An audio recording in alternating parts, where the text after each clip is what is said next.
হযরত উল্লেখিত রাবী আয়শা রাদিয়াল্লাহু তাআলা আনহা হতে বর্ণিত।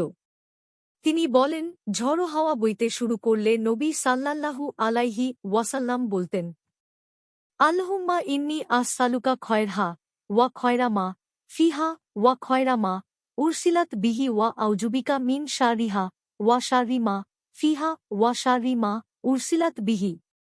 অর্থাৎ, হে আল্লাহ, আমি তোমার নিকট এ ঝড়ো হাওয়ার কল্যাণের দিক কামনা করছি এর মধ্যে যা কিছু কল্যাণ নিহিত রয়েছে, যে কারণে এ ঝড়ো হাওয়া পাঠানো হয়েছে সে কল্যাণ চাই।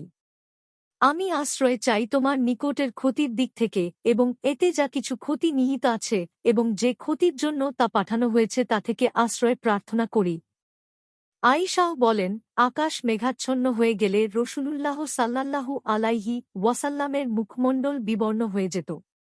তিনি বিপদের ভয়ে একবার বের হয়ে যেতেন, আবার প্রবেশ করতেন, কখনো সামনে আসতেন, কখনো পেছনে সরতেন।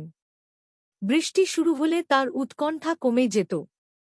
বর্ণনাকারী বলেন, একবার আয়শা রাদিয়াল্লাহু তাআলা আনহা এর কাছে রাসূলুল্লাহ সাল্লাল্লাহু আলাইহি ওয়াসাল্লামের এ উৎকণ্ঠা অনুভূত হলে তিনি তাঁর নিকট এর কারণ জিজ্ঞেস করলেন। তিনি বললেন, হে আয়শা, এ ঝড়ো হাওয়া এমন তো হতে পারে যা আদ জাতি ভেবেছিল। আল্লাহ তাআলা কুরআনে বলেন, তারা যখন একে তাদের মাঠের দিকে আসতে দেখল, বলল, এটা তো মেঘ, আমাদের ওপর পানি বর্ষণ করবে। সূরা আল আহকাফ 46-24।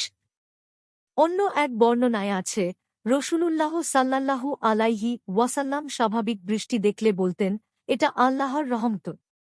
বুখারী, মুসলিম। বুখারী 4829, মুসলিম 899, সুনানুল কুবরা লিল বাইহাকী 6463, সহিহ আল কালিমুত্ত তৈজিব 155, সহিহ আল জামি সগীর 4753, মিশকাতুল মাশাবিহ 1513। হাদিসের মান সহিহ।